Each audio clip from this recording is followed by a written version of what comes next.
What the hell is going on, people? This is Periodic, and you see the title of the video. We are jumping back into Dragonball Z Dokkan Battle, and we're going to showcase this gentleman who's at level 10 links, 90%. We're talking about LR Goku and Frieza, but in reality, we're showcasing him off, and we're asking the question, legitimately, did he even need an Extreme Z awakening? I shut it down wherever power is stored. Being real is in the past, watching cowards get on. It ain't kill me, so it's making me stronger. And these bite-sized rappers now sensing my home. Alright, so let's jump into the Legendary Goku event. And before we even start, let's shout out the members of the channel right now. We got Batosai, Fitzula, Joe V, Flavius, and Mr. Baby. Appreciate all you guys being a part of the Boomer Club. And then, of course, Joe V being a Boomer champion. Goodness gracious, good God almighty. So this is actually going to be pretty good. We will put these two together because they share 4 links, and if you're really trying to get that legendary power trigger, that will that will kick in, which is a nice little attack boost, but it's not his best linking partner. And some of you guys may think like, all right, linking partner, considering like who shares the most links. But in this particular case, that's not how you should be treating Goku Frieza. You should be treating Goku Frieza as who will lower the enemy's attack. Who will lower the enemy's attack. And Strength Goku, UI Goku, does not do that. He disables enemies' guard, which is a fantastic ability that I think a lot of people sleep on. Like, it's really annoying. I'm gonna go on a side rant here, guys. Before I mentioned that Android 17 is actually the best linking partner for Goku Frieza, and I'm also going to mention later on about what the what the Extreme Z awakening to the Goku Frieza actually does, because it does a whole lot. But I really want to point out a thing that just drives me up a wall, and it's when people try to argue but are just lazy. They're just lazy, and they don't necessarily use facts. Oh, Goku's actually going to get obliterated here. This is actually going to be really funny. But they just don't use facts, dude. Like... and unfortunately, it makes I feel bad for the community and the people behind it, because they're typically not the ones that cause this to happen. But unfortunately, it's mainly the APT people, not the ones doing it. I think there's only one bad apple that argues in bad faith using APT. But there's a lot of people that are like fans of it, and in case you guys don't know what that is, it's like average attack per turn or whatever, and it's a interesting way. I'll say that again. It's an interesting way to look at theoretical numbers. It's not necessarily a accurate representation of how your character will perform against another character. That's the best way that I can put it. It's interesting numbers, data that you look at and you go, that's fascinating. And then what you should do after that is take that character and use it in different scenarios, because then you'll realize that it's not taking into account certain things, right? So if you're looking at like, I'm not even going into further detail on it, but just it's very infuriating, because it's kind of like saying, hey, it's 80 degrees outside. It must be hot as hell. And most of the time, like, yeah, it is hot. But, or you could just say, hey, it's 80 degrees outside and it doesn't even feel hot.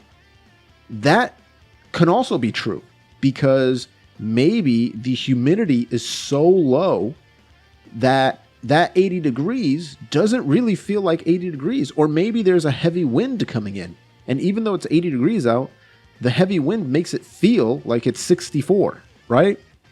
All these things can be true. And so just by saying, hey, 80 degrees is hot, it's like, yeah, on average it is, but that might not be the truth. It might not be the case in this particular scenario. So you kind of have to dig a little bit deeper and find out on your own. So it's just, unfortunately, we live in a society where, and I'm just going on a huge tangent here, guys, I'm sorry, but it really drives me up a wall of how quickly people are so easily, they'll read a clickbait, whether it's a title, whether it's a headline, whether it's a thumbnail for a video, and that is all they will take in.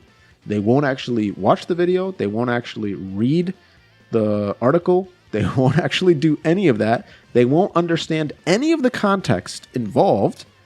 And then they'll speak on authority about the same thing that they have no idea, they don't know anything about. Like, tell me I'm wrong, and you guys haven't met people like that. Like, that happens all the time. It's actually insane. And once again, I put Goku at the end. He's going to get obliterated.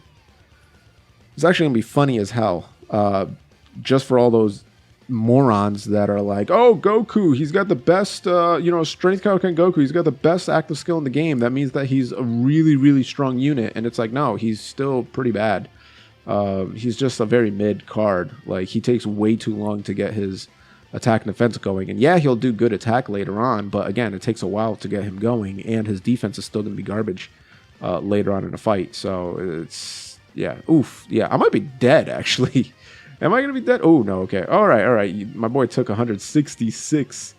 Goodness gracious. And got that little dodge. Hello. There we go. That's looking good there. But yeah, so mini rant is over, guys. I'm done with the mini rant. Now we can talk about Goku Frieza and what they do right now and what they're gonna do, because honestly, they didn't change them that much.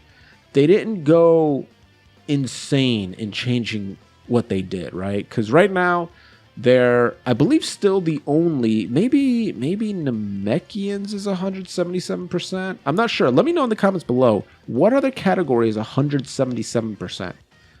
I think it's only represented in Universe 7. It could be Namekians too, though. I'm not 100% sure. Please correct me if I'm wrong. But they're representative Universe 7, 177% HP, attack, and defense, and 3 key.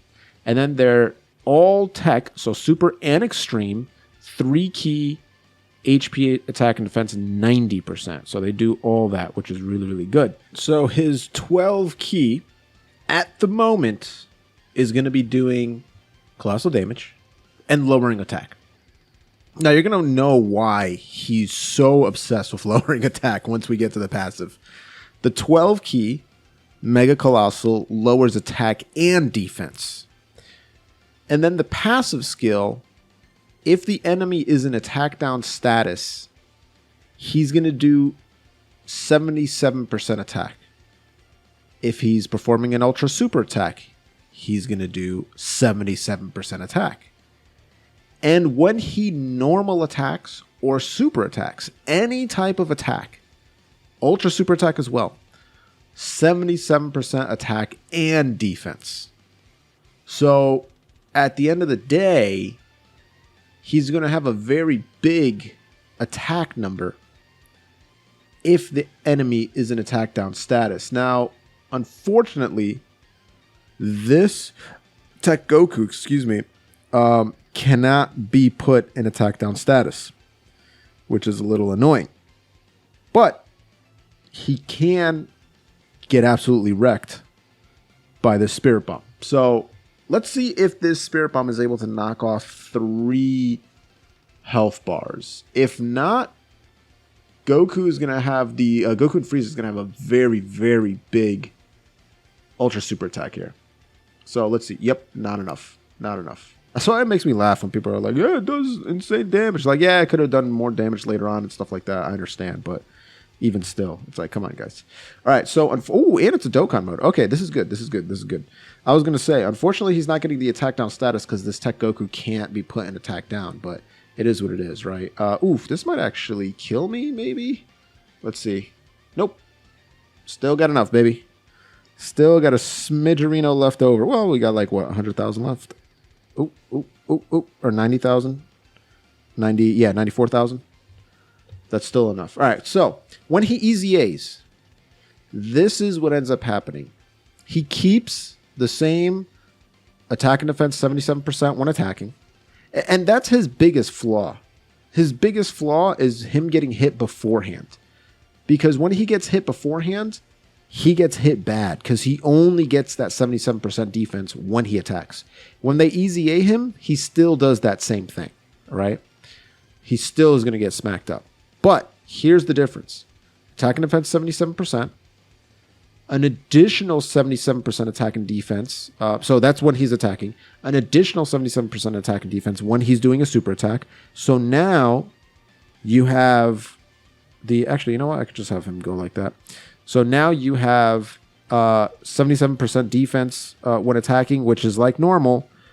But now he's getting an additional 77% defense when doing his ultra super attack. It's not just the attack like it was before. Now he's getting defense as well. He's still getting that 77% attack when the enemy is in attack down status, but now it's also defense down status. And that's important because it would have triggered on that last attack there. That TEQ Goku would have had his defense lowered, like this AGL Goku, and they would have got hit really hard. Also, the enemy can be stunned, or the enemy can be sealed, and he'll gain that additional 77% attack. So they've really opened up that additional attack condition to pretty much any status effect. Attack down, defense down, stunned, sealed. Really, really big. And one thing that a lot of people complained about when the link level system changed is they said, hey, this is great and all, but unfortunately, one big problem is Tournament of Power no longer double links. You can't link up Tournament of Power on your left and Tournament of Power on your right. It's only with one character. And so people like Goku and Frieza got a little bit of a nerf because they weren't able to hit their 18 key as easily as they were in the past. Well, that's no more because with their EZA, they gain one key every turn until they cap at 7. So that's really nice. Now their super attack stays for the most part the same.